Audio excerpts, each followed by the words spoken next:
The following is a special presentation of Tony Kurre Radio.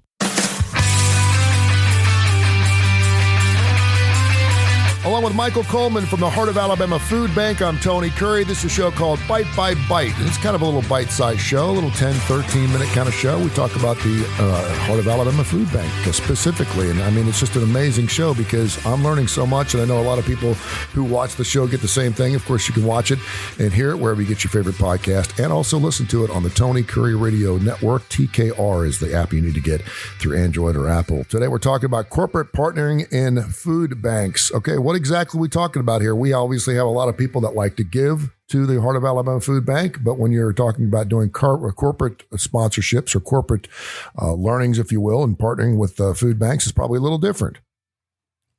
Yeah, there's a lot of things that's going on behind the scenes that people don't see. First of all, I just want to start off by talking about just mentioning California and the floods that have happened.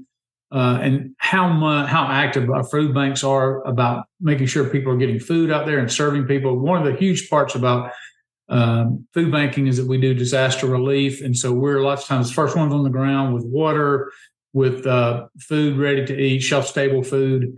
And so I know that all the food banks are and Feeding America and partner food banks are all shipping stuff out there to meet the needs of that disaster. Can you back up just a little bit and talk a little bit about how those logistics happen? Like, is Heart of Alabama helping the people in Hawaii right now or LA? Well, yeah. So one of the things that happens is when a disaster happens. So I'll use our own. We had a tornado hit in Selma and came through our area, and we have lots of tornado activity in this area. And as soon as that happens, our network kicks in, our disaster relief. And so very first thing we're telling you is, okay, can we get access to the community? What does the community need? And that word goes out. And so, so I reached out. They needed water. They needed shelf-stable food. Sometimes they have, there's no access into the city. So the first thing we got to do is clear the road. But the food banks are oftentimes in these areas serving food and water to people, to residents before FEMA or anywhere else gets there. Mm-hmm. So food banks take this huge role. And so what happens in things like California is the word goes out instantly. The bearers have to get an assessment. What's happened? What's needed?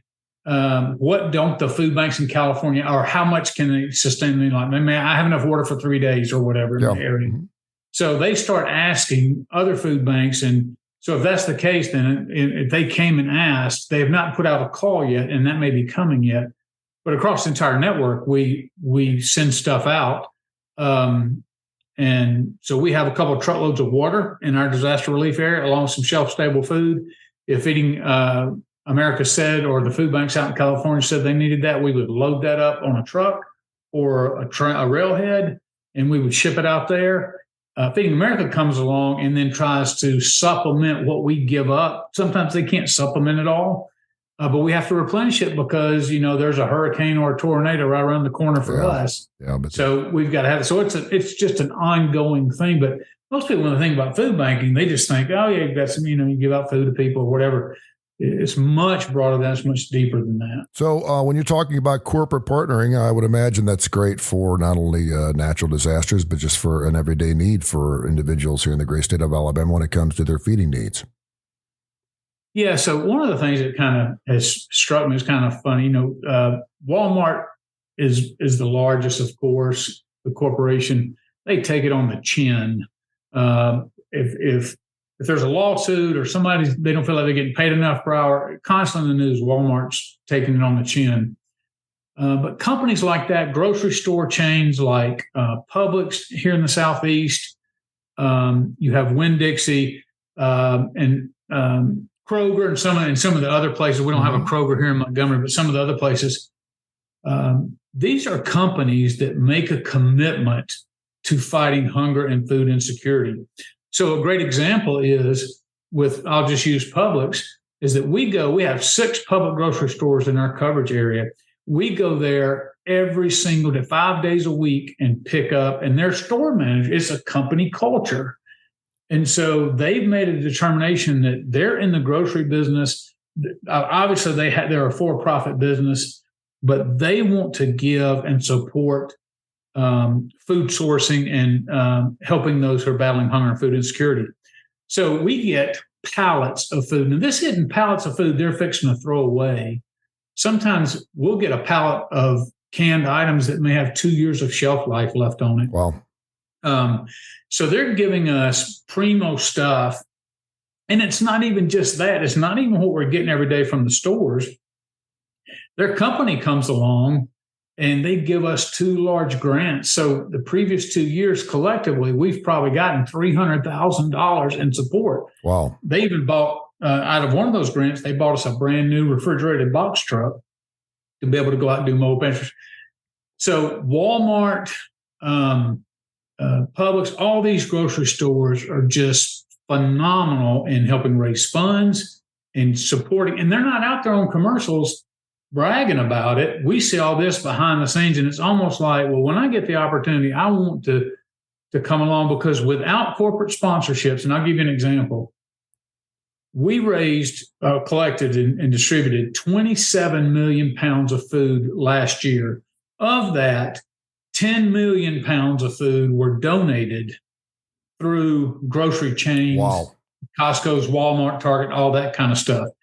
10 million pounds of food. Now, I know there's somebody out there that's going to say, and rightly so, there is a little bit of an advantage tax-wise. So what ends up happening is when they donate pallets of food, we put that in a system called Meal Connect, and it goes all the way up to Feeding America, who has the partnership with that corporation, and they actually do a receipt, and they give that to Walmart or give it to whoever the donor is. Mm-hmm. And that donor is allowed to take that off their corporate taxes. And the tax laws are written that they get a generous portion of that taken off their taxes. However, it's still a part of donating, because to build that in the culture, what they're doing is good business practice. They're like, look, we want to donate food. We certainly don't want to throw food away. We would rather donate it, but it's more than just, hey, we want to make sure we get a tax refund. They are sending us food that they don't have to send us. And so the company cultures behind the scenes are people who genuinely care about this problem. And I'm telling you, they've come alongside of us, and they lift up every food bank in this nation.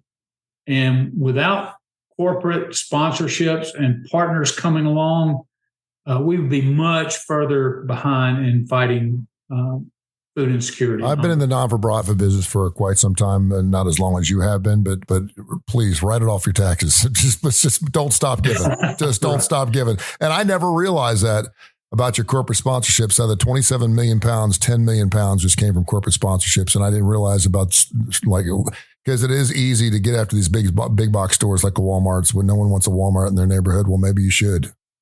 Well, I will tell you, every year Walmart has a season. I think it's about 6 weeks. And when you go through the line, it always asks you, do you want to round up to give to your local food bank? And so what ends up happening is they track every single penny from each store. They send all the money to Feeding America, and then Feeding America with where this information comes from. So every Walmart in our 35 counties, they have exactly how much they raised, and then they distribute that back to us. How about that? So it's an amazing system, but and on top of that, Walmart is giving us grants. So it's just amazing. Sometimes they collect money from people and then distribute to us. Sometimes they give it from their own pockets, but then they're also giving us tons of food. So there is such an amazing support system out there in America that without it, you would see a lot more hunger and a lot more suffering in the world than we do today. He's Michael Coleman, the CEO of HAFB.org. That's Heart of Alabama Food Bank. I'm Tony Kurre. Stay tuned for more Bite by Bites. This has been a special presentation of Tony Kurre Radio.